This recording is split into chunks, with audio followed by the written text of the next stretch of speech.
Happy Wealth Wednesday. Shaina, I'm so excited to have you here. Your journey from Bloomberg into Global Sisterhood is one that's so inspirational to me, and I'm just so excited to have you share it today. So I would love if you kick off with just a little bit of an introduction. I am one of the co-founders of the Global Sisterhood, and it has been a whole journey. Like Alana was saying, I used to work in finance, and I did that for many years. And it actually was kind of an accident to work in finance because both of my parents work in the finance industry and have since I was a little girl. And I always was like, I'm not doing that. And then, of course, once I graduated from school, I moved to New York City, and that was the job that paid me the most money. And so that was the path I ended up on. And yeah, so now I run the Global Sisterhood. We just launched a podcast today called The Time of the Feminine. And really, the work that I do is about inspiring women to own their worth and to step into their power so we can really change this whole paradigm we live in. So, one of the first questions we always ask is what was your first ever investment, if you can remember, and what got you started? So, my first investment that I remember making like a real decision about was probably in Bitcoin. And it's interesting because I think like my parents had invested for me like in the past, like they had set up little accounts for me as I was growing up.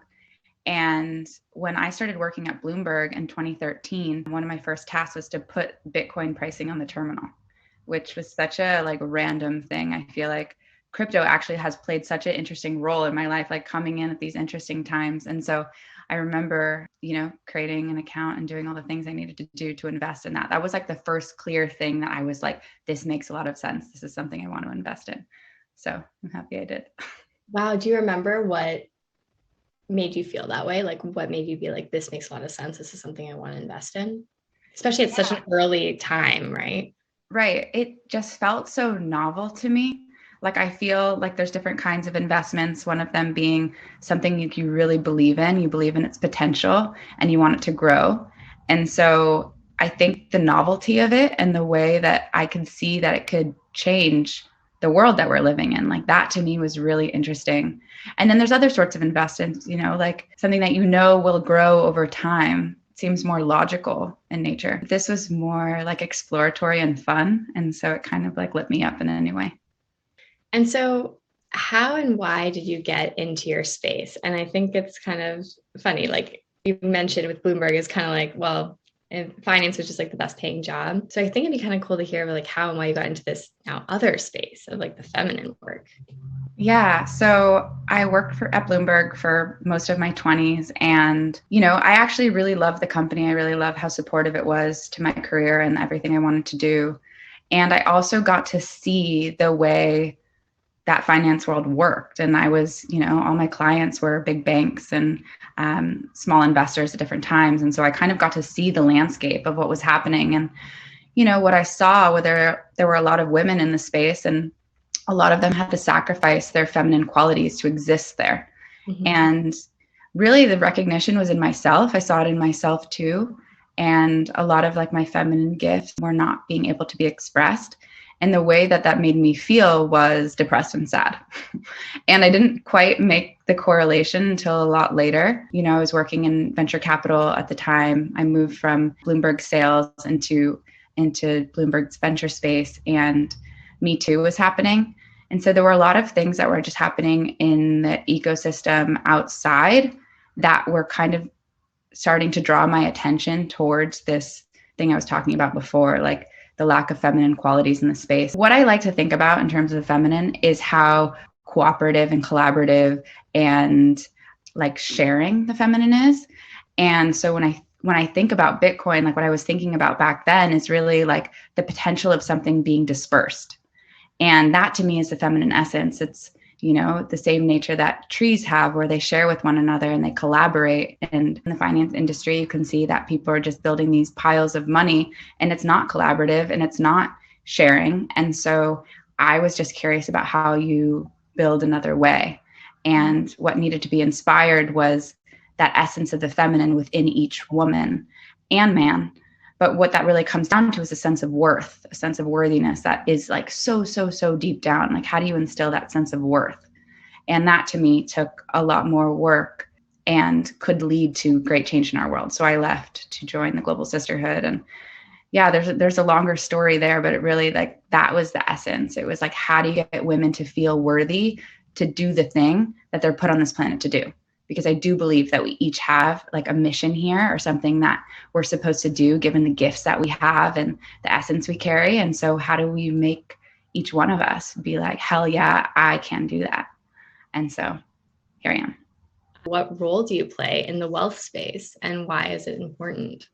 The role I play now in the wealth space is helping women realize that they have the worthiness to acquire the monetary things that they desire. You know, I feel like the lack of self-worth is one of the biggest reasons that we have things like the wealth gap today. There are many issues with that, but one of them is that we don't feel worthy to have the money. We don't feel worthy to ask for the raise. We don't feel worthy to do the thing that could potentially increase our income. And so for me, I feel like the role I'm playing in the space that I'm in is really empowering women to know that money is energy, and that you deserve to be able to have access to that energy. And not only do you deserve it, but I feel like women having access to money is incredibly valuable, because there's so many studies that show what women do with money and how they contribute to the communities, and the way that they invest and build is just like incredible.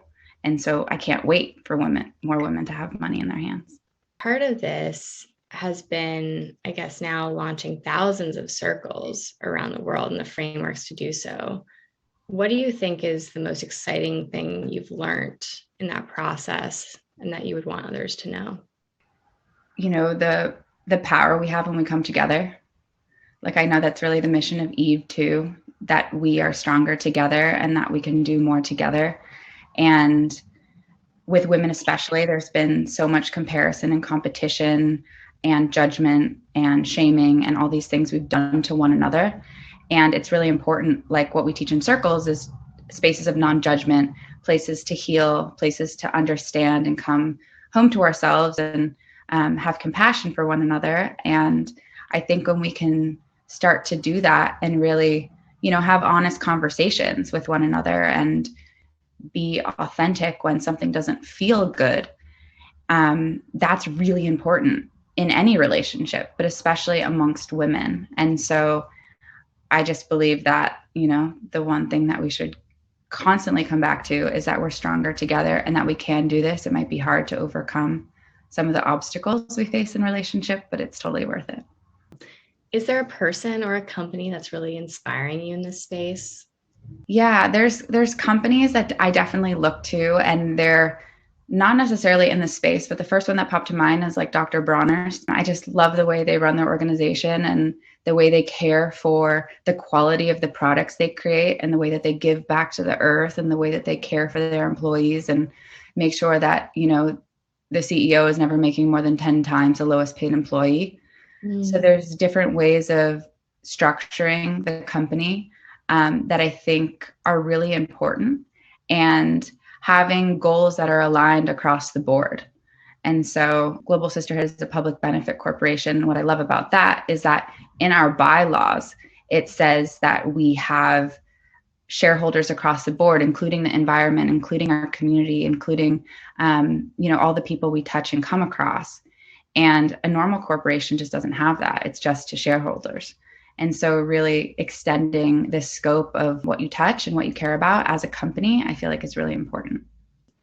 So what advice would you give to someone getting started, especially a woman thinking about her like financial mindset, and maybe even more like a feminine financial framework?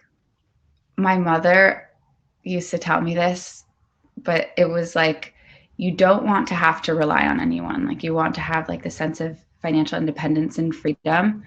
And I love that.